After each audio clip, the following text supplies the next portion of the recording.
Subscribe now and press the bell icon. Never miss an update.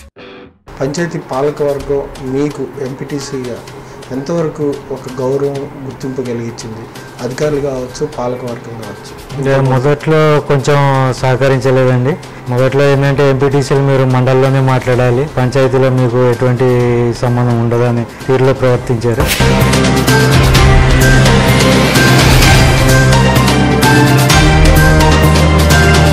ప్రభుత్వ భూములన్నీ వేరే వాళ్ళ ఆధీనంలోకి వెళ్ళిపోయినాయా? కబ్జాల పరంగా చాలా మటుకు వెళ్ళిపోయింది. అంతేకాకుండా ప్రభుత్వం కూడా దారాదత్తం చేసింది. అంటే సంస్థలు దారాదత్తం చేసిందా? సంస్థలకండి. ఫైనాన్షియల్ డిస్ట్రిక్ట్ పుప్పాలగూడలోనే ఉంది, వాటికి దారాదత్తం చేసింది. కాందిశికుల భూమి మెజారిటీ పోర్షన్ పుప్పాలగూడలోనే ఉంది. ఈరోజు మాకు డంపింగ్ యార్డ్కి కానీ వీటికి చాలా ఇబ్బందికర పరిస్థితులు ఎదురవుతుంది.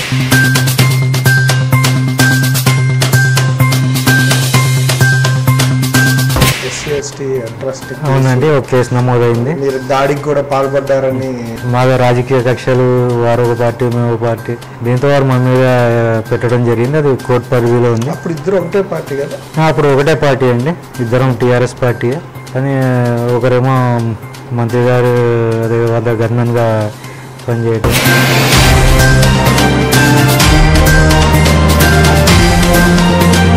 ఏదైతే కేసులకు సంబంధించి ఇప్పటికే ఇబ్బందులు పడుతూనే ఉన్నారా? ఇప్పటికీ పడుతూనే ఉన్నామండి. చీటికి మాటికి ఏదో కేసులు పెట్టడం. ప్రస్తుతం అయితే మీకు తెలిసే ఉంటుంది, అందరికీ సస్పెన్షన్కి గురయ్యారు మాజీ సర్పంచ్ గారు, సునీత గారు. ప్రస్తుతం ఇప్పుడు చల్లబడింది, కొత్తగా మహేష్ గారు సర్పంచ్ అవ్వటం. ఆ సస్పెండ్ అవ్వడానికి కూడా కోర్టు నుంచి తీసుకురావాల్సిన సిచ్యువేషన్ వచ్చిందా? అవునండి, లోకాయుక్తకి వెళ్ళి తీసుకురావడం జరిగిందండి. ఎందుకని అంత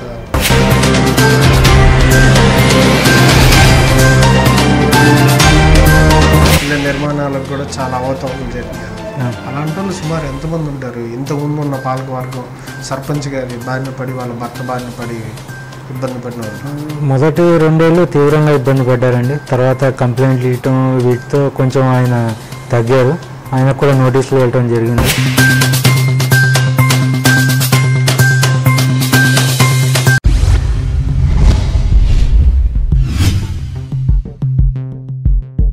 welcome to ETN limited. Rajendra Nagar నియోజకవర్గంలోని పుప్పాలగూడ గ్రామ ఎంపీటీసీ అయినటువంటి సీనియర్ నాయకుడు పెనుమచ్చ శివప్రసాద్ గారితో ప్రత్యేక ముఖాముఖి. నమస్కారం సార్. నమస్కారం అండి. శివప్రసాద్ గారు ఎలా ఉన్నారు? బాగున్నానండి. రాజకీయాలు ఎలా ఉన్నాయి? పర్వాలేదండి, ఇంతకు ముందరి కంటే ఇప్పుడు మెరుగ్గా ఉంది మా గ్రామ రాజకీయాలు. అంటే గండిపేట మండలంలో సమస్యాత్మకంగా కొంచెం అధికారులు కావచ్చు, లేదా పరిపాలన విషయాల్లో ఎక్కువగా పేరు వినపడేది ఒకే ఒక్క గ్రామం, పుప్పాలగూడ, మణికొండ. పుప్పాలగూడలో పంచాయతీ పాలకవర్గం ఇప్పుడు చేతులు మారింది. అవునండి. మీరు కూడా చాలా సుదీర్ఘకాలం ఫైట్ చేశారు. అవునండి. అసలు ఏమైంది పుప్పాలగూడలో? ఏం జరిగింది? పార్టీకి సంబంధించిన వాళ్ళొక పార్టీ, మేము ఒక పార్టీ, దాంతో కొంచెం ఇబ్బందికర పరిస్థితులు ఎదురయ్యాయి. కానీ మీరు ఆ విధంగా బిహేవ్ చేసినట్లేదు. అంటే నేనైతే ఇండిపెండెంట్గానే ఉన్నానండి మొదటి నుంచి. వాళ్ళందరినీ కలుపుకుని వెళ్దామనే ఉద్దేశంతోనే చేశాను. కానీ ఒక వర్గం వారు మాతో రాకపోవటం, మొదట్లో వాళ్ళు మా మీద దాడులు చేయటం, కొన్ని సందర్భాల్లో అవి కూడా జరిగినాయి. కేసులు పెట్టడం, ఇబ్బందికర పరిస్థితులు ఎదురైనాయి. కానీ సర్పంచ్గా ఇంతకుముందు ఉన్న లేడీని మీ సంబంధించిన వాళ్ళే ప్రపోజ్ చేశారు. దాంట్లో భాగంగానే వైస్ సర్పంచ్గా మహేష్కి ఇచ్చారు. అంత సవ్యంగా జరిగింది. తేడా ఎక్కడొచ్చింది? తేడా అన్నది ఏంటంటే మేము ప్రతిపాదించలేదు, కానీ ఏంటంటే ఎస్సీ రిజర్వ్డ్ అయింది కనుక వాళ్ళల్లో ఎవరు నుంచున్నా మేము కూడా మద్దతు కలుపుతామనే చేసాము. వాళ్ళు నుంచున్నారు, మేము అంతా ఏకగ్రీవంగా ఎన్నుకోవడం జరిగింది. దాని తర్వాత ఎక్కడ ఆధిపత్య పోరు అనుకోవాలా, లేదంటే అభివృద్ధికి సంబంధించిన అంశాల్లో ఆధిపత్య పోరులోనే భాగంగా కొంతమంది అటు వెళ్ళటం కూడా జరిగింది. కానీ పుప్పాలగూడలో అవినీతి జరుగుతుందని, అక్రమంగా లేఅవుట్లు కావచ్చు, లేదా అక్రమ నిర్మాణాలకి అనుమతులు మంజూరు చేస్తున్నారు. పెద్ద ఎత్తున మీరు కూడా, మీకు సంబంధించిన వ్యక్తులు కూడా, వార్డు మెంబర్లు కూడా చాలామంది వెళ్ళారు. దాంట్లో మీ పాత్ర ఏంటి? నేను ఎప్పుడు అటువంటి వాటిలో పాల్గొనలేదండి. అటువంటి వాటికి పూర్తిగా వ్యతిరేకంగా మొట్టమొదట డిపిఓ వారికి లేఖను కూడా అందించింది నేనే. మీరు పరీక్షించుకోవచ్చు. బిల్డింగులు అయితే ఇదేముంది, అక్రమ లేఅవుట్ల గురించి కానీ మొట్టమొదటి కంప్లైంట్ నేనే ఇవ్వటం జరిగింది. అప్పుడు యాక్షన్ తీసుకోవడం కూడా జరిగింది. ఇప్పుడు ప్రస్తుతం పర్వాలేదండి, అన్నీ ఆగిపోయినాయి. డిపిఓ గారు కానీ ఇప్పుడు ఉన్న ప్రస్తుత సెక్రటరీ కానీ వీరంతా చాలా కఠినంగా వ్యవహరిస్తున్నారు. అటువంటి ఆక్రమణలన్నీ ఎంపీటీసీగా గ్రామానికి సంబంధించిన సమస్యల మీద వాటి మీద మీకు సమస్య పరిష్కరించడానికి కూడా వీలు ఉంటుంది. పంచాయతీ పాలకవర్గం మీకు ఎంపీటీసీగా ఎంతవరకు ఒక గౌరవం గుర్తింపు కలిగించింది?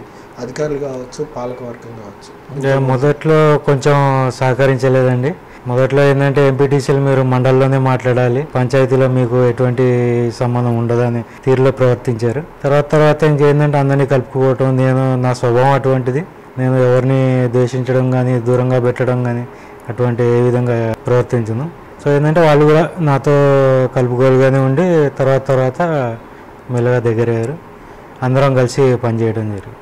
మీరు రాజకీయాల్లోకి ఎప్పుడు వచ్చారు? రావడానికి గల కారణాలు ఏంటి? నేను రావడం ఇదే మొదటిసారి అండి ఎన్నిక కావడం. అంటే ఇంతకు ముందర ఆర్ఎస్ఎస్లో బీజేపీలో ఉండేవాడిని. తర్వాత హైయర్ స్టడీస్కి నేను మెడ్రాస్ వెళ్ళటం, వాటన్నిటికీ దూరంగా ఉన్నాను. తర్వాత ఇక్కడికి 97లో వచ్చాను. హైదరాబాద్ నేను రావటం మా ఫాదర్ వాళ్ళు 70sలోనే వచ్చారు. 65 ఆ ప్రాంతంలో వచ్చారు. ఇంతకుముందర మేము మేదీపట్నం పిఎన్టీ కాలనీలో ఉండేవాళ్ళు, అక్కడే ఓన్ హౌస్ ఉంది. అక్కడి తర్వాత ఇక్కడ 97లో ఇక్కడికి రావడం జరిగింది పుప్పాలగూడ. అంతకు ముందర నుంచే మాకు వ్యవసాయ భూములు ఉన్నాయి పుప్పాలగూడ గ్రామంలో. సో మా ఫాదర్ కూడా తరచూ రావటం, నేను కూడా ఇక్కడ గ్రామస్తులతో తరచూ వాళ్ళని కలవటం కానీ వాళ్ళతో మమ్మకమై ఉండేవాడిని. సో నాకు ఎలక్షన్స్ టైంలో ఎటువంటి ఇబ్బందికరం రాదు. హైయర్ స్టడీస్ కోసం అటు వెళ్ళి వచ్చిన తర్వాత కంటెస్ట్ చేయాలన్న ఆలోచన కలిగిందా? ఎట్లా అసలు? లేదు, కాలనీలో ఉన్న పెద్దలందరూ నిర్ణయించిన పేరు ప్రపోజ్ చేశారు. తర్వాత నాకు మిడ్ నైట్ తెలిసింది, లేదు నువ్వు పోటీ చేయాలి, నిన్ను మేము అభ్యర్థిగా ప్రకటిస్తున్నాము, నువ్వు కంపల్సరీగా పోటీ చేయాలంటే నాకు అంత అనుభవం కూడా లేదు, ప్రత్యక్ష రాజకీయాలు ఎప్పుడు అనుభవం లేదు. అంటే లేదు మేము అందరం ఉంటాం, సహకరిస్తాం, అందరూ విలేజే కనుక అందరూ సహకరిస్తారు అని చెప్తే సరే ఓకే అని చెప్పి రావడం జరిగింది. ఏం చదువుకున్నారు? నేను ఎంబీఏ చేశాను మెడ్రాస్ యూనివర్సిటీ. ఎంబీఏ చేసి రాజకీయాల్లో అది స్థానిక ఎన్నికల్లో కంటెస్ట్ చేయడం ఎలా అనిపించింది మొదటిసారి? నేను అంత శ్రమించలేదండి, ఎందుకంటే కాలనీ పెద్దలే నన్ను ప్రపోజ్ చేశారు.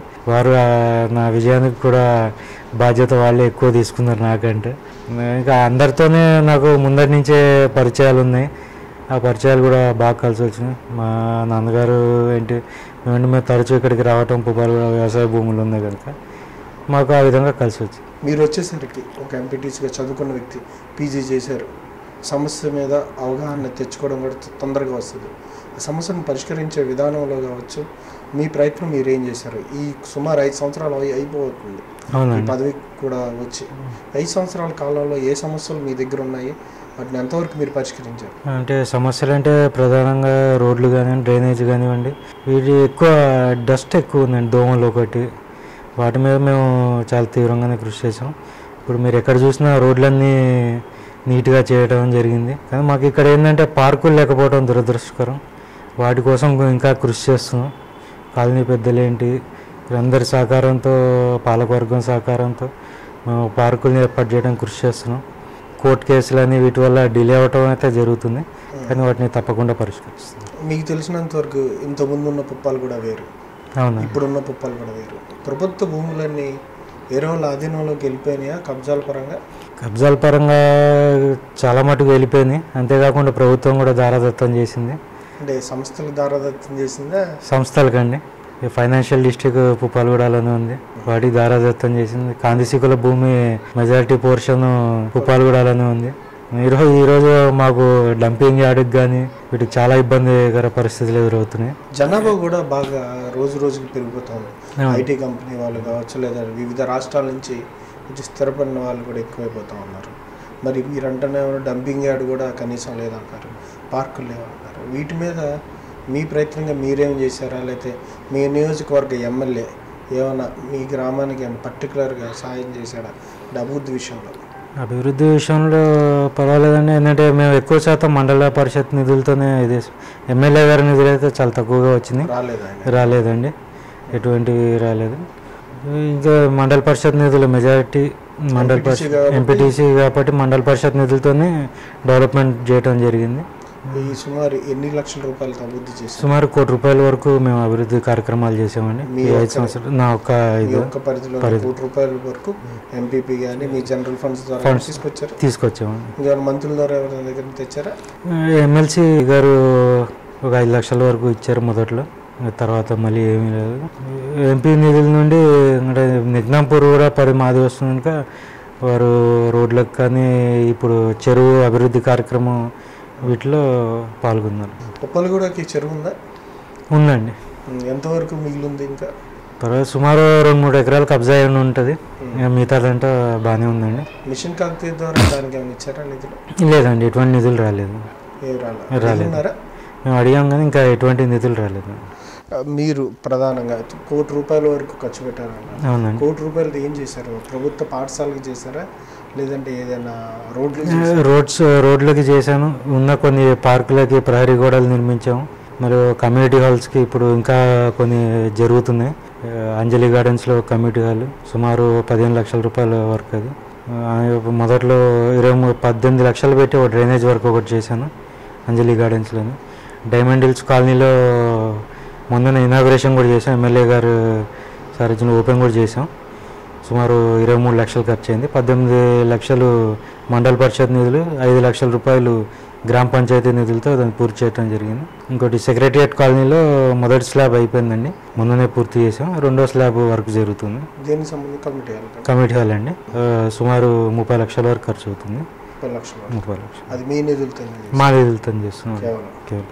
అంటే ఇంకా ఏమేమి మిగిలి ఉన్నాయి? ఇంకా మీకు చాలా వ్యవస్థ జనాభా చూస్తే సుమారు 60,000 పైచిలుకున్నారు. ఓట్లు 40,000 అంటున్నారు. ఇంతకుముందు మీరు కంటెస్ట్ చేసినప్పుడు ఎంత మంది? సుమారు 12,000 ఉన్నారండి. 12,000. 5,000లో ఇంత మార్పా? చాలా ఎక్కువ. ఐటీకి సంబంధించిన వ్యక్తులు చాలామంది రావటం, అపార్ట్మెంట్స్ చూస్తున్నారు, చాలా అభివృద్ధి చెందింది. ఇంతకుముందు వేల మీద లెక్క పెట్టేసి అపార్ట్మెంట్లు కానీ ఇప్పుడు వేలల్లో ఉన్నాయి. అన్నీ ఫుల్లీ ఆక్యుపైడ్ అండి. మీరు ఏ పార్టీకి చెందిన వ్యక్తి? అంటే లాస్ట్ టైం నేను కంటెస్ట్ చేసింది ఇండిపెండెంట్గా, తర్వాత టీఆర్ఎస్లోకి వెళ్ళటం జరిగింది. కానీ మాకు మంత్రి గారి నుండి సరైన సహకారం లభించకపోవటం. మహేందర్ రెడ్డి గారు ద్వారా? అవునండి, పట్నం మహేందర్ రెడ్డి గారు. ఆ రోజు మేము జాయిన్ అయ్యేటప్పుడు మాకు ఏదైతే వాగ్దానాలు చేశారో అవి పూర్తిగా విఫలమయ్యారు. మా జెడ్పీటీసీ గారు కానివ్వండి, నాతోటి ఎంపీటీసీ కానివ్వండి, ఇంకా మండలిలో చాలామంది నాయకులు మేమంతా ఒకేసారి మూకుమ్మడిగా టీఆర్ఎస్లోకి వెళ్ళడం జరిగింది. కానీ వారు మాకు చేసినటువంటి వాగ్దానాలు పూర్తిగా నెరవేర్చకపోవటం, మా మీదే కొన్ని కక్ష సాధింపు చర్యలు కూడా జరిగింది. SC/ST atrocity. అవునండి, ఒక కేసు నమోదైంది. మీరు దాడికి కూడా పాల్పడ్డారని కేసులు పెట్టి దాడి చేశారా మీరు? మేము అటువంటి ఎప్పుడు లేదండి. నేను ఎప్పుడు గొడవలకు కానీ ఇటుకి వెళ్ళటం కానీ ఎప్పుడు జరగలేదు. నేను ఒక వ్యక్తి మీద దాడి చేస్తుంటే వారిని రక్షించడానికి నేను ఇంకొక నా తోటి వార్డు మెంబరు వెళ్ళడం జరిగింది. కానీ ఇంకా మా రాజకీయ కక్షలు, వారు ఒక పార్టీ మేము ఒక పార్టీ, దీంతో వారు మా మీద పెట్టడం జరిగింది. అది కోర్టు పరిధిలో ఉంది. అప్పుడు ఇద్దరు ఒకటే పార్టీ కదా? అప్పుడు ఒకటే పార్టీ అండి, ఇద్దరం టీఆర్ఎస్ పార్టీ. కానీ ఒకరేమో మంత్రి గారు వద్ద గన్మెన్గా పనిచేయటం, వారికి పూర్తి సహకారం ఆయన అందించారు. కానీ ఆ రోజు కాలనీలో పెద్దలు కూడా చెప్పినా కానీ వినలేదు. వినలేదండి. ఎందుకంటే ప్రత్యక్ష సాక్షులు చాలామంది ఉన్నారు, వీడియోస్ ఉన్నాయి. అది ఏంటంటే వాటిని చూడటానికి కూడా ఇష్టపడలేదు. ఇప్పుడు కేసు ఇంకా సాగుతుందండి, డిస్ట్రిక్ట్ కోర్టులో ఉంది. త్వరలోనే తేలిపోతుందండి, వీగిపోతుంది. మీ వైపు ఉంటుంది 100% అండి. ఇట్లాంటి ఎన్ని కేసులు పెట్టించుకున్నారు ఇప్పటి వరకు? 2 కేసులు అండి. ఒకటి SC/ST కేసు, ఒకటేమో అటెంప్ట్ అంటే మర్డర్ కేసు కాదండి. నా వల్ల ఏదో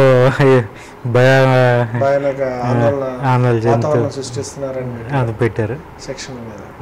కానీ దాని మీద సిఐ గారు కానీ వీళ్ళంతా ఎంక్వైరీ చేసి దాన్ని అప్పుడే తొలగించడం జరిగింది. SC/ST కేసు మాత్రం డిస్ట్రిక్ట్ కోర్టులో రన్ అవుతుంది. ఇంట్లో ఏమన్నారు? పీజీ చేసిన వ్యక్తి రాజకీయాల్లోకి వచ్చి ఒక ఎంపీటీసీ నేను రాజకీయాలన్నీ పెట్టించుకోవడం ఇవన్నీ వద్దాను లేదా? వద్దన్నారు. మొదట్లో SC/ST కేసు అంటేనే ఏంటండి ఇది అన్నారు.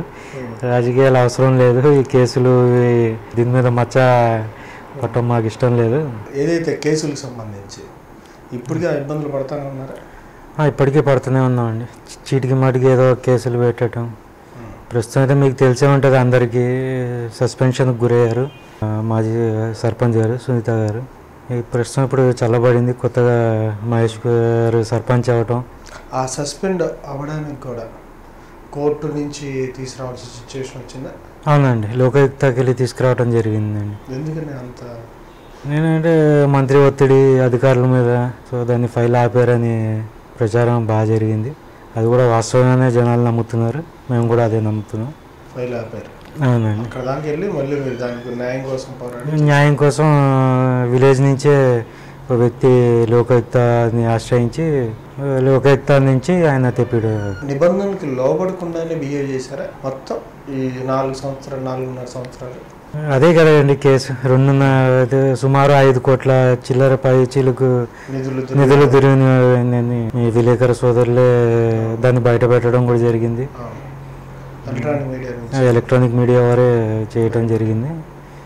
అంత మొత్తంలో అవుతుంటే గ్రామ సభల్లో కానీ లేదంటే ఎలా తప్పుదోవ పట్టించారు? మీ మీద దాడులు చేసి మిమ్మల్ని భయపెట్టి ప్రజల్ని లొంగ తీసుకోవాలంటే ఎట్లా, ఏం జరిగింది? అంటే మేము వెళ్తే ఒక విధంగా ప్రవర్తించడం, అక్కడ ప్రతిరోజు ఎవరో ఒకళ్ళు ఉండటం, మేము ఏది అడిగినా సమాధానం దురుసుగా ప్రవర్తించడం, కొంచెం ఆ విధంగా ప్రవర్తించి మాకు నిజాలు తెలియనీయకుండా చేశారు. కానీ రైట్ టు ఇన్ఫర్మేషన్ యాక్ట్ సమాచార హక్కు చట్టం ప్రకారం మేము తెప్పించుకోవటం, వార్డు మెంబర్లు కూడా ఆ ప్రకారం సమాచారం తెప్పించుకునే స్థితిలో ఆ టైంలో ఉన్నారు. తెప్పించుకుని చూసి అదంతా కలెక్టర్ గారికి మరియు డిపిఓ గారికి అందజేయడం జరిగింది. వారు స్పెషల్ ఆఫీసర్గా ఒక ఈఓపిఆర్డి గంగిడి ఈఓపిఆర్డి గారిని నియమించడం జరిగింది. వారు వచ్చి పరిశీలిస్తే ఇవన్నీ నిగ్గుదేలిని బయటపడటం. ఎలక్ట్రానిక్ మీడియా వారు కూడా స్టింగ్ ఆపరేషన్ ఏదో చేసి దాంతో మొత్తం బయటకు వచ్చింది.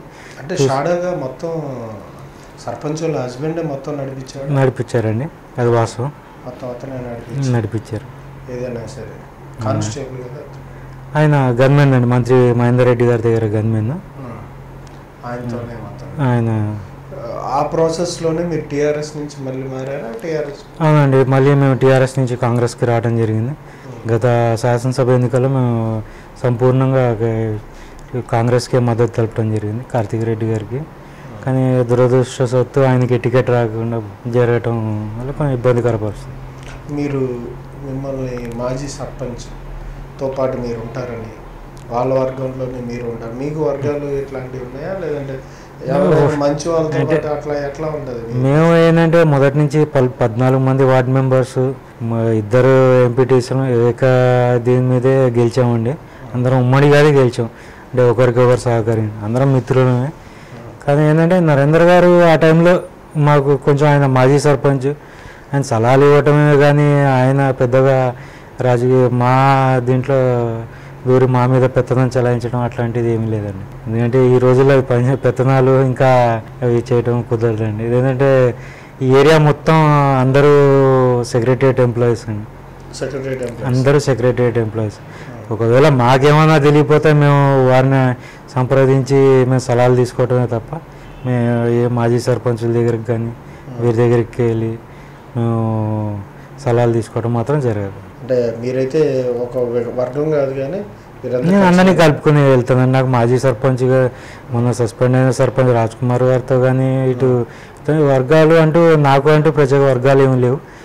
కాకపోతే ఏంటంటే ఇక వాళ్ళు ఏంటంటే మేము వీటిని ఒక 7 మంది మేము సపరేట్గా వర్క్ చేయడం వాళ్ళు నచ్చక మమ్మల్ని వాళ్ళు ఒక వర్గంగా విడదీసి చూడటం ట్రీట్ చేశారు తప్ప వాళ్ళు ఈ అన్ని అంశాల్లో ఇప్పుడు ఎలక్షన్ వరకే ప్రజలు రిజల్ట్ ఉంటుంది.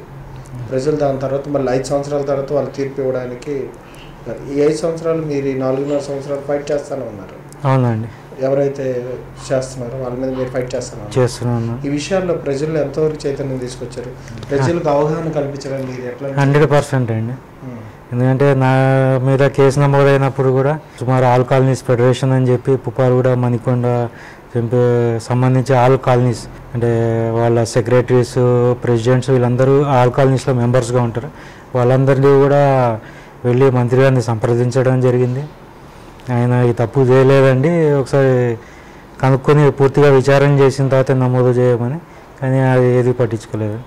అంటే ఇంతమంది నమ్మినప్పుడు నాకు అదే భౌతికంగా నాకు అదే విజయం. నేను జప్పు చేయలేదనటానికి నిదర్శనం.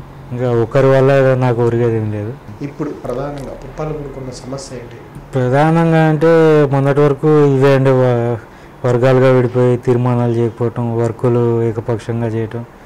ఇప్పుడు కాకపోతే మేము ఇప్పుడు వచ్చిన తర్వాత మొన్న గత డిసెంబర్లో మళ్ళీ మారి ఉప సర్పంచ్ అయ్యారు.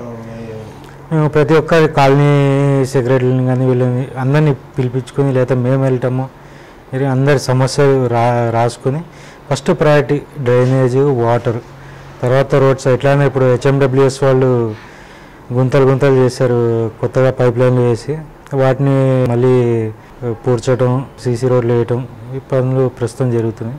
మొదటి ప్రయారిటీ ఇప్పుడు సమ్మర్ కూడా వచ్చేసింది. ఇప్పుడు కృష్ణా వాటర్ సప్లై చేస్తాము అంటున్నారు, కొంచెం మంజీరా అంటారు. ప్రస్తుతం మాత్రం ప్రెజర్ అసలు లో ప్రెజర్ అండి. వెండిపేట మండలంలో తీవ్ర ఇబ్బంది, నీటి ఎద్దడి మాత్రం సమస్య చాలా. ఇదివరకు పంచాయతీ తరఫున మేము బల్క్ వాటర్ ఉన్నప్పుడే మాకు ఎటువంటి సమస్య ఉండేది కాదు. ఇప్పుడు HMWS వారు రావటం, కొత్త కాలనీలో 10-20 కనెక్షన్లు రైతం వాళ్ళదే, మొత్తం ఏకాధిపత్యం వాళ్ళదే. అంటే వాళ్ళు బిహేవ్ చేసే విధానం కరెక్ట్గా లేదా? అంటే వారు ఇంతకుముందు 164 రూపాయలు పర్ స్క్వేర్ మీటర్ వసూలు చేయటం. అందరూ ఇక్కడ మిడిల్ క్లాస్ వాళ్ళు, ఏంటంటే ఎంప్లాయీస్ అందరూ రిటైర్డ్ వాళ్ళు, ఇల్లు తప్ప ఏదో బిజినెస్ పర్పస్ వచ్చిన వాళ్ళు ఎవరు లేరు. 164 రూపీస్ అనేసరికి ఎవరు అప్లై చేయలేదు. తర్వాత మొన్న ఈ మధ్యనే మినిస్టర్ గారిని ముఖ్యమంత్రి వరకు తీసుకెళ్ళాము, వారు 64 రూపాయలు చేశారు. 64 రూపీస్ పర్ స్క్వేర్ మీటర్ చేసాము. అసలు ఆల్కాలనీస్ ఫెడరేషన్ తరఫున వెళ్ళటం జరిగింది. వాళ్ళు పంచవటి కాలనీ నుంచి సీతారాం గాంధీ, ఇప్పుడు ప్రస్తుత పాలకవర్గం కాలనీస్ ఫెడరేషన్స్, మేము మా ఎంపీటీసీలము, మణికొండ, పుప్పాలగూడ ఎంపీపీ గారు, ఇట్లా వివిధ స్థాయిలో ఎవరి స్థాయిలో వారు ప్రయత్నించామండి. మరి కనెక్షన్స్ పెంచుకున్నారు, ఇప్పుడు ఇస్తున్నారు కానీ అసలు వాటర్ సరిపోవట్లేదండి. ఇప్పుడు కొత్త కనెక్షన్స్ ఇస్తున్నారు, రమ్మంటున్నారు కానీ వెళ్తే కానీ డబ్బులు కడితే కూడా ఆ స్థాయిలో నీళ్ళు వచ్చే ఇది లేదు. మరి ఎందుకో ఈరోజే పేపర్లో కూడా న్యూస్లో రావటం జరిగింది, ఏదో ఫాల్స్ రిపోర్ట్ ఏదో సబ్మిట్ చేశారు అన్నట్టుగా. కృష్ణా వాటర్ పూర్తి స్థాయిలో వస్తుంది, మేము సప్లై చేస్తున్నామని. అది చేయటం వల్ల ఏంటంటే పై స్థాయిలో మంజీరా నీరు మాకు రాకుండా నిలుపుదల చేయటం గండిపేట మండలికి చేయటం జరిగింది. సో దాంతో కొంచెం ఇబ్బందికర స్థాయి అవుతుంది. తీవ్రత నీటి ఎద్దడి మాత్రం తీవ్రంగా ఉందండి, చాలా తీవ్రంగా. విలేజ్ కూడా అండి, ఇంకా ఆటోమేటిక్గా ఇంకా విలేజ్ వాళ్ళకైతే బల్క్ వాటర్ వస్తుంది, కొద్ది మీరు పర్వాలేదు. కాలనీస్లో మాత్రం ఒక శ్రీరామ్నగర్ కాలనీ, కొన్ని కాలనీలకు మాత్రం HMWS వాడు సప్లై చేస్తుంది, మిగతా కాలనీస్కి లేవు. ఇంతకుముందు వాళ్ళకి బల్క్ వాటర్ రూపంలో వచ్చేది, కానీ ఇప్పుడు వీళ్ళు రావటం వల్ల ఏంటంటే కాలనీస్కి ఈ వాటర్ బల్క్ వాటర్ అన్నది నిలుపుదల చేయటం జరిగింది. వాళ్ళు మాత్రం తీవ్ర ఇబ్బంది. అదే ఇంకా ఒక 2 రోజులు వెయిట్ చేసి మళ్ళీ ఒకసారి సంప్రదిస్తాం వారిని, DGM గారిని, GM గారిని కూడా ఒకసారి సంప్రదించి అసలు ఏంటి అన్నది తెలుసుకొని దానిపై పూర్తిగా చేసి, లేకపోతే పోరాటం మళ్ళీ నీటి పోరాటం చేయాల్సి వచ్చేటట్టుంది.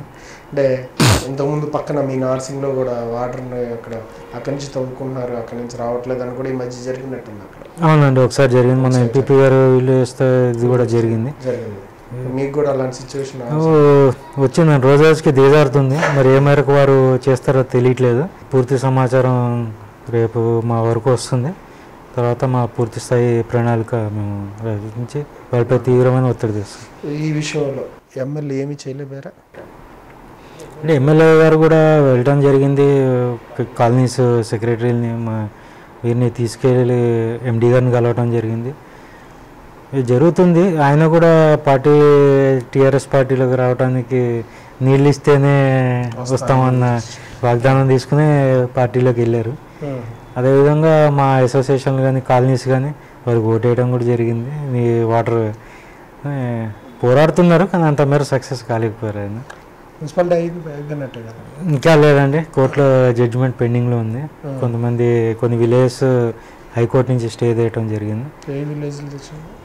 మణికొండ, పుప్పాలగూడ, మంచిరేవుల, ఖానాపూర్ ఒక 6 నుంచి అయిద్దని చెప్పి ఇది ఇంకా స్టే అయితే పెండింగ్. ఒకవేళ మున్సిపాలిటీ అయితే మళ్ళీ మీరు బరిలో నుంచి ఉంటారా? తప్పకుండా అండి. మీ పరిధిలో మున్సిపాలిటీ అవ్వడం కరెక్ట్ అంటారా, లేదంటే మీ వరకు ఒపీనియన్ అంటే పంచాయతీ ఉండటం కరెక్ట్ అంటారా? పంచాయతీలో ఉండటమే మెరుగు అనిపిస్తుంది. ఎందుకంటే గవర్నెన్స్కి ఈజీ అండి మొదటిది. ఎందుకంటే మేము ఒకవేళ మున్సిపల్లోకి వెళ్తే కనుక అధికారుల పాలన అని అంటే మనం ఒక కింద స్థాయి చెప్తే మళ్ళీ దాన్ని ఒక సిస్టమ్ ఒక లెవెల్ ఆఫ్ ఇదిగా వెళ్తూ రావాల్సి వస్తుంది దాన్ని ఫైల్. కానీ ఇక్కడ అది ఉండదు. సర్పంచ్ గారు, సెక్రటరీ గారు, పాలవర్గం ఉంటుంది. ఇంకా మాకు ఎప్పుడు ఏది కావాలన్నా మీటింగ్ పెట్టుకుని వెంటనే తీర్మానించుకోవటం కానీ దాన్ని సాల్వ్ చేసుకోవడానికి అవకాశం. కానీ ఒక 40,000 మంది ఓటర్లు ఉన్న దానికి ఒక పంచాయతీ, మేజర్ పంచాయతీ ఎంతవరకు కరెక్ట్ అంటారు? ఇప్పుడు ప్రస్తుతం 40,000 మంది ఉన్నా కానీ ఇప్పుడు మా దగ్గరలో ఉన్న షేక్పేట కానివ్వండి, దర్గాలో అవి మున్సిపాలిటీల్లోనే ఉన్నాయి. వాటి పరిస్థితి చాలా దయనీయంగా ఉంది. మీరే చూడొచ్చు. ఎప్పుడైనా ఒక డ్రైనేజ్ కానీ ఏదైనా పొంగినా కానీ వెంటనే రారు ఫోన్ చేసి. కానీ మాకు ఇక్కడ ఆ విధంగా ఉండదు. మేము డైరెక్ట్గా వర్కర్స్తోనే ప్రతి ఒక్కరికి ఇక్కడ ఉన్న కాలనీ వాసులు కానీ ప్రతి ఒక్కరికి డైరెక్ట్ కాంటాక్ట్స్ ఉంది. ఫోన్ చేయగానే వాళ్ళు రావటం, రిపేర్ చేయటం ఈ విధంగా ఉంది. కనుక మాకు పంచాయతీ అయితేనే మెరుగని మేము భావిస్తాం. మీరేమన్నా ఇంకా ₹1,00,00,000 వర్క్ చేశారన్నారు, ఇంకా మిగిలిపోయిన వర్క్లు ఏమున్నాయి? ఇంకా ఉన్నాయండి. ఇంకా కొన్ని కమిటీ హాల్స్ పెండింగ్లో ఉంది. నెమలి నగర్ కమిటీ హాల్ ఒకటి పెండింగ్లో ఉంది. అది ఇంకా 2-3 ప్రతిపాదనలు కూడా వచ్చినాయి. ఒకటి చాలా చారిత్రాత్మకమైన కట్టడం ఒక దర్గా ఉంది, నిగ్నాంపుర పరిధిలోకి వస్తుంది. దాన్ని ఈ మధ్య అభివృద్ధి చేయమని చెప్పి వినతి పత్రాలు వచ్చింది. వాటి మీద ప్రత్యేక దృష్టి సారిస్తున్నాను. చాలా పాతదండి, నిజాం కాలం నాటిది అది. మీ పరిధిలోకి వస్తుందా? ఇద్దరు అంటే నిగ్నాంపూర్, పుప్పాల్ కలిపి 3 ఎంపీటీసీలు అండి. సో మాకు నిగ్నాంపూర్, పుప్పాల్ కూడా అని లేదు కనుక సో అక్కడ కూడా ఎంపీటీసీ 3 ఏదైతే 3rd నెంబర్ ఉందో ఆయన సహకారం కూడా తీసుకుని. మీ వరకు ఇప్పుడు ఈ గ్రామ సభలో ఈ కొత్త సర్పంచ్ వచ్చిన తర్వాత ఎన్ని జరిగినాయి? ఇంకా ఏమీ జరగలేదండి. మామూలుగా పాలకవర్గ మీటింగ్లు అయితే 2 జరిగినాయి. కానీ ఆ 2 కూడా మెజారిటీ సభ్యులు మేము పనులు ఆమోదించమని చెప్పి లెటర్స్ ఇచ్చి వెళ్ళిపోయారు. సో దానివల్ల ఆగిపోయింది పనులన్నీ. కానీ వాళ్ళకు కూడా వినతి పత్రం వాళ్ళు ఆ మేరకు ఇవ్వటం కూడా చాలా దారుణం అండి. ఇంకా ఎలక్షన్ కూడా దగ్గరకు వచ్చేస్తుంది, కోడ్ కూడా అమల్లోకి వస్తుంది. ఇప్పుడు ఎమర్జెన్సీ వర్క్స్ చాలా ఉన్నాయి. అంటే డ్రైనేజీలు కానివ్వండి, అందరూ కలిసి ఇప్పటివరకు కలిసికట్టుగా పనిచేసి తీర్మానాల విషయంలో ఒకవేళ ఇప్పుడు వర్గాలు అని వాళ్ళే అంటున్నారు కనుక ఎవరైనా అట్లా విభేదించినప్పుడు నేను ముందరండి లీడ్ తీసుకుని మనం డెవలప్మెంట్ సైడ్ మనం ఉన్నాం కనుక మనం చేద్దాం, అందరం కలిసికట్టుగానే చేయాలి. అల్టిమేట్గా ఎవరు మన ఇంటి కోసం మనం చేయట్లేదు, మన మీద ఎంతో విశ్వాసంతో మన అందరినీ గెలిపించారు. చేయాలంటే అప్పుడు విన్నారు, చేశారు కూడా. మేము కూడా మీరు పంచాయతీకి వెళ్ళి చూస్తే తీర్మానాలు అన్నిటికీ మేము ఆమోదం తెలిపాం ఏనాడు. అప్పుడు అంటే లాస్ట్ డిసెంబర్ వరకు అండి. ఈ 2 ఎప్పుడు ఏ తీర్మానాన్ని మేము వ్యతిరేకించలేదు. కానీ ఇప్పుడు మాత్రం ఎట్లా ఉందంటే ఏదన్నా ఎజెండా పంపిస్తే వాళ్ళు పూర్తి ఎజెండాలో ఉన్న అంశాలు అన్నిటినీ వ్యతిరేకిస్తున్నాం అని చెప్పి లెటర్లు ఇవ్వటం, వాళ్ళు మధ్యలోంచి లేచి వెళ్ళిపోవటం కొంచెం ఇబ్బందికరంగా ఉంది. ఎందుకంటే అల్టిమేట్గా ప్రజలకు కూడా తెలిసింది, వారు కూడా తిరగబట్టే ఆ రేంజ్లో ఉన్నారు అని. ఇప్పుడు మీరు చాలా విషయాల మీద కోర్టులకు వెళ్ళారు. ఏంటంటే ప్రత్యక్షంగా ప్రజలు కావచ్చు, లేదా ఇళ్ల నిర్మాణానికి ఎక్కడి నుంచి వచ్చి స్థిరపడి, లేదంటే వాళ్ళు సొంతంగా భూమి కొనుక్కొని ఇళ్ల నిర్మాణాలకు కూడా చాలా అవతవకలు జరిగాయి. అలాంటి వాళ్ళు సుమారు ఎంతమంది ఉంటారు? ఇంతకుముందు ఉన్న పాలకవర్గం సర్పంచ్ గారి బారిన పడి, వాళ్ళ భర్త బారిన పడి ఇబ్బంది పడిన వాళ్ళు మొదటి 2 ఏళ్ళు తీవ్రంగా ఇబ్బంది పడ్డారండి. తర్వాత కంప్లైంట్లు ఇవ్వటం వీటితో కొంచెం ఆయన తగ్గారు. ఆయనకు కూడా నోటీసులు వెళ్ళటం జరిగింది. అంటే మేము కూడా అప్పుడు అంతగా పట్టించుకోలేదు. అంటే లేడీ కనుక ఆమెకు అంత అవగాహన ఉండదు కనుక మొదట్లో మీటింగులకు వచ్చారు. తర్వాత మీటింగులకు కూడా మేము చెప్పడంతో ఆపేశారు. కానీ బయట ఇంకా అంచరాలు వీళ్ళు ఉండటం, వాళ్ళు ఇచ్చలు పెడతాను అంటే ఈయన వెనక ఉండే నడిపించడం అన్నది జరిగింది. కానీ తర్వాత తగ్గింది. ఇప్పుడు కాంగ్రెస్లోనే ఉంటారా? అది పెద్దల ఇదండి. ఎందుకంటే నాకు ఇండిపెండెంట్గా నేను ఏదో పార్టీ అనుకున్నా కానీ ఇక్కడ అల్టిమేట్గా మేము అందరం కలిసే ముఖ్యంగా డెసిషన్ తీసుకుంటాం. సో ఇండిపెండెంట్ డెసిషన్ అంటే ఏం లేదు, అందరం ఆలోచించి ఒక నిర్ణయం తీసుకుని. కాలనీ అసోసియేషన్ వాళ్ళు మిమ్మల్ని ప్రోత్సహించి నిలబెట్టారు. అవునండి. ఆ కాలనీస్కి మీరంటే ఏమైనా చేయగలిగారా? అవునండి. మౌలిక సదుపాయాలకి అవునండి, నేను ప్రతి కాలనీకి చేశాను. ఏ ఒక్క కాలనీకి ఇది చేయలేదు అంటూ లేకుండా ప్రతి కాలనీకి చేశానండి. అంటే మండల పరిషత్ నిధులు కూడా మీకు తెలిసి ఉంటే చాలా తక్కువ స్థాయిలో ఉంటాయి. అయినా కానీ ప్రతి కాలనీకి ఏదో ఒక రూపంలో నా వంతు కృషి చేశానండి. ఎక్కడ ఎవరిని డిసప్పాయింట్ చేయలేదు. ఇప్పుడు మాత్రం మీ ముందున్న లక్ష్యం ఏంటి మరి? రాజకీయ లక్ష్యం అంటే కౌన్సిలర్ చేయడమా, లేదంటే సర్పంచ్ ఎన్నికల్లో కంటెస్ట్ చేయడమా? అంటే ఒకవేళ తిరిగి పంచాయతీ ఉంటే సర్పంచ్, కానీ వాటి మీద ఏదో ఒకటి నిలబడటం అంటూ జరుగుతుందండి. తప్పకుండా కంటెస్ట్ చేస్తాను. అంటే సర్పంచ్ కానీ వార్డు మెంబర్ ఏదైనా, అంటే పెద్దలు ఏది నిర్ణయిస్తే ఏదైనా కట్టుబడి అది కౌన్సిలర్, ఒకవేళ మున్సిపల్ అయినా కౌన్సిలర్ నిలబడతాను డెఫినెట్గా చేస్తారన్నమాట. తప్పకుండా. హరితహారం ఇక్కడ కాలనీలు కాంక్రీట్ జంగిల్ అయిపోతుంది. హరితహారానికి ఎట్లాంటి ఇంపార్టెన్స్ ఇచ్చింది? మేము చాలా ప్రోగ్రామ్స్ కూడా జరిపామండి. అంటే ఎమ్మెల్యే గారు, ఎంపీపీ గారుల ఆధ్వర్యంలో కూడా అవన్నీ పిలిపించి ఇక్కడ ఉన్న వివిధ స్కూల్స్ ఉన్నాయండి. వీఆర్ ఫర్ యూ గ్రూప్ అని ఒక గ్రూప్ కూడా ఉంది. అంటే రిటైర్డ్ ఎంప్లాయీస్ వాళ్ళు వీళ్ళందరి సహకారంతో మేము పెద్ద మంచి మంచి కార్యక్రమాలు చేపట్టామండి. హరితహారానికి ఎక్కడ ఖాళీగా అనిపిస్తే అక్కడ చెట్లు నాటడం, వాటికి కొన్ని రోజులు నీరు కూడా మేము చేసాం, నీటి ఇబ్బంది లేకుండా. అపార్ట్మెంట్స్ వాసులు కూడా వాళ్ళు పెట్టారు, వాళ్ళు సొంతంగా. కొంతమంది డోనర్స్ కూడా ముందరకు వచ్చారు, జాలీలు ఇవి కట్టడం, ఈ పశువు వీటి నుంచి రక్షించడానికి. కానీ ఏంటంటే సరిపడా నీరు లేక పైన మట్టి కనిపించిన కింద మళ్ళీ కాంక్రీట్ ఉండటం చాలా కొంచెం ఇబ్బందికర పరిస్థితి.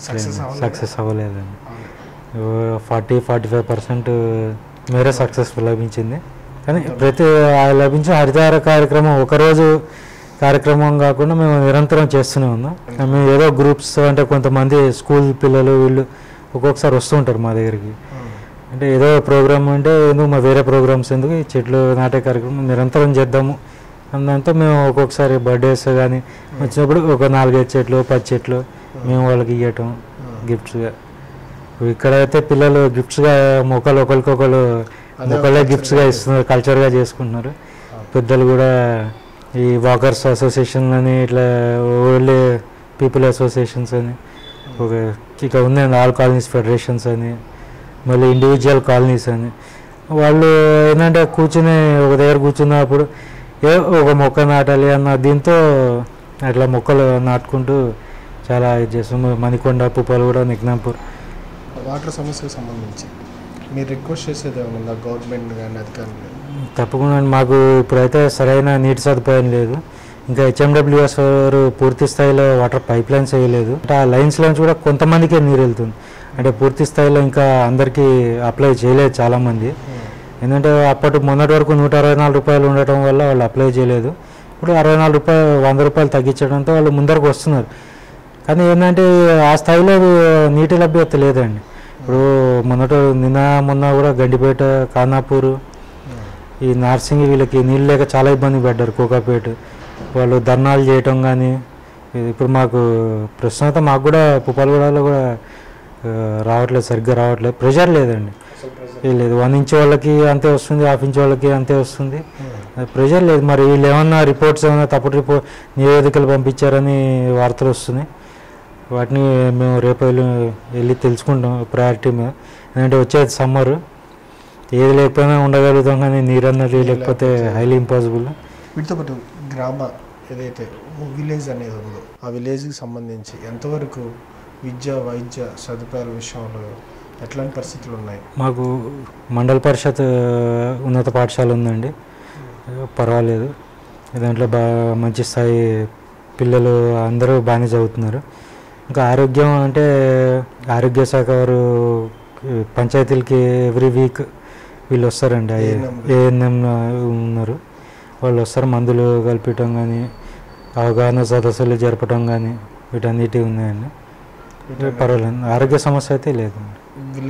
విలేజ్ వరకు లేవు. కానీ కొంతమేర మొన్నటి వరకు దోమలు ఉండేవి కొంచెం నెక్నాపూర్ చెరువు కానీ మురుక్కాలు కానీ వాటి వల్ల కొంచెం ఇబ్బంది పడ్డాం. ఫాగింగ్ యంత్రాలు ఉన్నాయా, మిషన్స్ ఉన్నాయండి, ఎన్ని ఉన్నాయి? 2 ఉన్నాయండి. వీక్లీ ఒక రెండు సార్లు అయినా కొట్టడం ఇది. కానీ మా పాలకవర్గం వచ్చిన తర్వాత చూస్తే 2 పాడైపోయింది. కొత్త వాటికి మళ్ళీ ప్రపోజల్ పెట్టాడు. మీ పాలకవర్గం వచ్చిన తర్వాత చూస్తేనే తెలిసింది, ఒకటి పని చేస్తుంది, ఒకటి పని చేయలేదు. అప్పటి వరకు ఏంటంటే పని చేస్తున్నాయనే తెలుసు, కానీ ఇప్పుడు అవి కూడా కొత్తవి తెప్పించి చేర్పించడానికి ఉన్నాము. ఎందుకంటే వాళ్ళు సహకరిస్తే ముందుకు వెళ్ళి కార్యక్రమాలు చేపట్టచ్చు, కానీ ఏదో వస్తున్నారు, ఏదో లెటర్ ఇస్తున్నారు, వెళ్ళిపోతున్నారు. ఎంతో కష్టపడి లేదంటే వాళ్ళని ఇబ్బంది పెట్టో లేదా వాళ్ళ ప్రజాధనం 5 కోట్ల మేర దుర్వినియోగం చేశారని మీరు ఎంత పోరాడి చేశారు కదా, ఆ అక్కస్తోనే వాళ్ళు సహకరించట్లేదు. అదే ఉండొచ్చు అండి, లేకపోతే అదే కారణం ఉండొచ్చు. లేదండి ఇంకా అప్పటికి ఇంకా బేరసారాలు ఏమైనా సాగుతా ఉన్నాయి? లేదండి, వర్కుల విషయంలో మాకు ఇవ్వండి లేదు అట్లాంటివి ఏమి అప్పటి అంటే మొదట్లో ఉండేది. అది తర్వాత రాజీ పడి కుదర్చడం నా ఆధ్వర్యంలో జరిగింది. అది సమస్య లేదు, ఎటువంటి ఇది లేకుండా. వారు కూడా ఓ మెట్టు దిగురు అవటం, అందరూ కలిసిగా పనిచేసాం. కానీ ఇప్పుడు ఆరోపణలు అనేవి మేము సమాచార హక్కు చట్ట ప్రకారం మాకు వచ్చిన దీని మీద మేము కంప్లైంట్లు ఇచ్చాం, కానీ మా యొక్క వాళ్ళ మీద ఏం ద్వేషం లేదు, లేదంటే రాజకీయ కక్షలు అసలే లేవు. ఎందుకంటే ఇంతకు ముందర ఎలక్షన్స్ ముందర ఆయన నా మొహం చూసింది కాదు, నేను ఆయన మొహం చూసింది కాదు. దీంతోనే మొత్తం ఏంటంటే ఎంక్వైరీ జరిగిందండి. ఈఓపిఆర్డి గారిని స్పెషల్ ఆఫీసర్ ఎంక్వైరీ జరిగింది. ఎలక్ట్రానిక్ మీడియాలో కూడా స్టింగ్ ఆపరేషన్లో బయటపడిందండి. దీనన్నిటిని బేస్ చేసుకుని అధికారులు చట్టపరమైన చర్యలు తీసుకున్నారు తప్ప ఏదో మేము వాళ్ళ మీద రాజకీయ కక్షతో కానీ దీంతో చేసింది అయితే కాదు. కానీ మీ మీద మాత్రం వాళ్ళు ఆ రకంగా రాజకీయ కక్ష అయితే సాధింపు అయితే ఉంది, కానీ మేమైతే దేనికి భయపడలేదు. ఒకసారి వచ్చిన తర్వాత భయపడలేదు. పుప్పాలగూడ వాసులు ఏదైతే నా మీద నమ్మకంతో నన్ను ఈ రంగంలోకి దింపారో వాళ్ళు అనుకున్న పనులని మాత్రం ఫుల్ఫిల్ చేస్తున్నాను. ఆయన 100% చేస్తారండి. వేరే పార్టీ అయినా కానీ మా కుటుంబంలోనే ఉంది. మొత్తం మండలం మొత్తం ఎంపీటీసీలో అందరం ఒక కుటుంబంలోనే ఉంటాం. అంటే ఆయన ఎంపీపీ ఎన్నికకి మీరు సపోర్ట్ చేశారు కదా, నేను చేయలేదు. ప్రత్యేకంగా ఎక్కువ నిధులు ఏమైనా ఇచ్చారా? అంటే అడిగిన మేర ఆయన ఎప్పుడు కాదనకుండా అవైలబిలిటీని కూడా చూసి ఆయన తప్పకుండా చేస్తూనే ఉంటారు. మేము ఎప్పుడు మాకు ఎంపీటీసీలకు మాత్రం ఏ విధమైన ఇది లేదు, భేదాభిప్రాయాలు కానీ పార్టీలు ఏదైనా కానీ అల్టిమేట్గా చేయాల్సింది పని కనుక మేము సంప్రదిస్తే ఆయన వెళ్ళి లెటర్ పెట్టి కొంచెం నిధులు మాత్రం మాకు ఎటువంటి డోకా లేదు. ఎంపీపీ గారి విషయంలో మాకు ఎటువంటి ఇది లేదు. మరి ఇప్పుడు పాలకవర్గం మీకు తీర్మానాలకి సపోర్ట్ చేయట్లా, ఆ సమస్యను ఎలా అధిగమిస్తారు? అదే అండి, మొన్న ఈఓపిఆర్డిగా డిపిఓ గారికి కూడా కంప్లైంట్ ఇవ్వడం జరిగింది, కలెక్టర్ గారి దృష్టికి కూడా తీసుకెళ్ళి. సో మొన్న ఈఓపిఆర్డి గారు వచ్చారు, వచ్చి ఆయన కొన్ని సలహాలు ఇవ్వడం జరిగింది. దాని ప్రకారం రేపు అంటే బుధవారం నాడు మీటింగ్ ఉంది, దాంట్లో సహకరిస్తామని చెప్పారు. మేము కూడా ఏంటంటే పాత తీర్మానాలు ఏవైతేనే అవన్నీ కంప్లీట్ చేసామండి. మేము వచ్చిన తర్వాత 2 నెలల్లో దాదాపు ₹1.5 కోటి వరకు పంచాయతీ తరఫున చేయడం జరిగింది. ₹1.5 ఖర్చు పెట్టి చేయడం జరిగింది. జెన్యూన్గానే చేశారా లేదా మీరు కూడా? లేదండి, మేము ఆ కాలనీ వాళ్ళని సాక్షులుగా పెట్టి అక్కడ వర్కులు చేయించాం. వాళ్ళని కాలనీ వాళ్ళని అక్కడ నుంచోమని వాళ్ళ ఆధ్వర్యంలోనే జరిపించామండి. ఎందుకంటే మళ్ళీ ఇదే అభియోగాలు మా మీద కూడా రావచ్చు అని ఉద్దేశంతో, ఎందుకంటే జెన్యూన్గా వివరించామండి. పొప్పలు కూడా అంటే బిగ్ షాట్స్ ఉన్నారు, వాళ్ళ సినిమా వాళ్ళు ఉన్నారు, ఐటీ వాళ్ళు ఉన్నారు, అంతా చాలా బిగ్ షాట్కి కేంద్రంగా మణికొండ పుప్పాలు పెడతారు. మీ ఇక్కడున్న బిగ్ షాట్స్ని కలుపుకొని ఏమైనా కార్యక్రమాలు ఏమైనా చేశారా? వాళ్ళు ఎవరైనా ముందుకు వచ్చి దత్తాత ప్రోగ్రామ్స్ కానీ విలేజ్ అడాప్ట్ ఇట్లాంటివి ఏమైనా ముందుకు వచ్చారు ఎవరైనా? ఐటీ కంపెనీస్ అయితే వచ్చినాయండి. ఐటీ కంపెనీస్ మండల పరిషత్ స్కూల్కి నిధులు ఇచ్చారు. బిగ్ షాట్స్ కూడా ఏంటంటే వాళ్ళు దత్తత అట్లాంటివి తీసుకోకపోయినా మేము ఏదైనా కార్యక్రమం ఉంది అని పిలిస్తే ముందుకు వచ్చి donations, any kind of donations అనమాట, వాళ్ళ వంతు సహాయం అందించారు. అవేర్నెస్ ప్రోగ్రామ్స్ కూడా వచ్చారు. మన వెంకటేష్ గారు, సినిమా యాక్టర్ వెంకటేష్ గారు, బ్రహ్మాజీ గారు, వీళ్ళంతా ఇక్కడే ఉంటారు, అంటే పుప్పాలగూడ పరిధిలోనే ఉంటారు. వాళ్ళు అవేర్నెస్ ప్రోగ్రామ్స్కి కంపల్సరీ వచ్చి అవేర్నెస్ ఇవ్వటం ఇటువంటివి కంపల్సరీ చేస్తారు. వాళ్ళైతే సహకారం అందిస్తూ ఉన్నారు తప్పకుండా. తెలంగాణ ప్రభుత్వ పథకాల మీద మీ ఒపీనియన్ ఎట్లా ఉన్నాయి, అమలు విధానం ఎట్లా ఉంది, పథకాల లబ్ధి? పథకాలు అయితే బాగున్నాయండి. అంటే కొన్ని షాదీ ముబారక్ అని ఈ పెన్షన్ పథకాలు చేరుతున్నాయి, కానీ ఈ మిషన్ భగీరథ అని వీటిలో వర్కులు చేస్తున్నారు, కానీ ఇంకా పూర్తి ఫలం మాత్రం ఇంకా లక్ష్యం లేదు. ఏంటంటే ఇప్పటికి 5 years అయిపోయింది, ఇది 6th year ఆల్మోస్ట్ వచ్చేసింది, 5th year. ఇంకా ఇప్పటివరకు నీరు అందించలేదు. ఈ పథకం అయితే స్టార్ట్ అయ్యే మిషన్ భగీరథ 5 years జరుగుతుందా ఆల్రెడీ? మీకు ట్యాంకులు కడుతున్నారా? ట్యాంకులు కడుతున్నారండి. ఇంకా పైప్ లైన్స్ ఒక కాలనీ అయింది, పూర్తయింది. శ్రీరామ్ నగర్ కాలనీ చిన్న చిన్న ఉన్నాయండి, అవి పూర్తయింది. ఇంకా పెద్ద పెద్ద కాలనీస్ ఉన్నాయి, అల్కాపూర్ ఇవన్నీ ఉన్నాయి.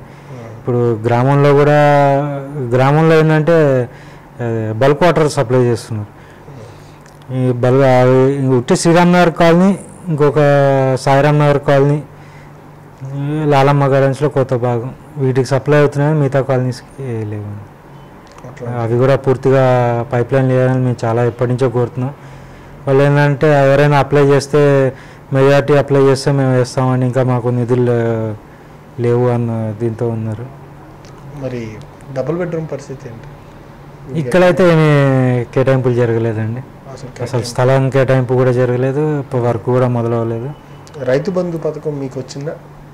వచ్చిందండి. అంటే నాకంటూ రాలేదు. యాక్చువల్లీ నాకు ఇక్కడికి వ్యవసాయ భూమి ఉండేది, దాన్ని డెవలప్మెంట్కి ఇచ్చాను, రాలేదు. కానీ మిగతా వరకు వచ్చింది రైతు బంధు. ఇంతకుముందు వాటర్ ట్యాంకులకు సంబంధించి చాలా పెద్ద ఎత్తున ఆరోపణలు వచ్చినాయి మీకు సంబంధించి మాజీ సర్పంచ్ మీద. అవును. ఇప్పుడు అట్లాంటివి ఏమైనా ఉన్నాయా, లేదా ఆ బిల్లుల విషయంలో మీ వర్గం నుంచి వారే సపోర్ట్ చేస్తారు, లేకపోతే వాళ్ళే వాటర్ ట్యాంకులు సరఫరా చేస్తున్నారు, ఎట్లా జరుగుతుంది? వాళ్ళకి ఓపెన్ ఛాలెంజ్ చేసాం అనమాట. అప్పుడు మీరు 2 ట్యాంకర్లు పెడితే మేము 4 ట్యాంకర్లు పెడతాం. ఆ టైప్లో వాళ్ళు 4 ట్యాంకర్లు పెట్టారు, మేము 12 ట్యాంకర్లు పెట్టి అప్పుడు ప్రతి చోట కాశీ విశ్వేశ్వర ట్రస్ట్ ఉంది, అది మాది సర్పంచ్ ఆధ్వర్యంలో నరేంద్ర గారి ఆధ్వర్యంలో కొంత బిల్లులు ఏదో కలెక్ట్ చేశారని అంటారు. అది మా పాలకవర్గం రాకముందర ఏదో కలెక్ట్ చేశారన్నారు, కానీ రుజువులు అయితే ఏమీ చూపెట్టలేకపోయారు. వాటి ఏంటంటే మేము కూడా ఇప్పుడు ఉన్నాం కనుక పాలకవర్గంలో ఆరోపించిన వాళ్ళ చేతుల్లోనే ఇన్ని రోజులు ఉంది, అధికారం కూడా ఉంది, మరి వాటిని నిరూపించలేకపోయారు. కానీ ఆ ట్రస్ట్ ద్వారానే వాటర్ అంతా సప్లై చేశారండి. ఆయన దగ్గర 15 ట్యాంకర్లు, ఏ కాలనీకి ఆ కాలనీ 2 ట్యాంకర్లు అని సొంత బోర్లు వేయటం జరిగింది. ఆయన మీద వీళ్ళు ఆరోపణలు చేయటం, అంటే మీటర్ ఛార్జెస్ ఇవన్నీ వీళ్ళు 600లకు సప్లై చేస్తున్నారని వాల్టా యాక్ట్ కింద కేసులు పెట్టడం, దాంతో ఆయన విరమించుకున్నారు. దాని తర్వాత మేము దాన్ని టేకప్ చేసాము కొన్ని రోజులు. కానీ వాళ్ళు ఏంటంటే 10 lakhsకి బిల్లు పెట్టారు. కానీ ఏంటంటే మేము అంతే విధిగా మేము ప్రైవేట్గానే చేసాము, వాళ్ళు బిల్లులు పెట్టి బిల్లులు తెచ్చుకున్నారు 10 lakhs వరకు. మేము మాత్రం ఫ్రీగానే సప్లై చేసాం. జనాలు క్లారిటీ ఉందా? ఉందండి, 100% ఉంది. ఇప్పుడు కూడా ఆ ప్రోగ్రామ్ ఏం చేస్తున్నారా?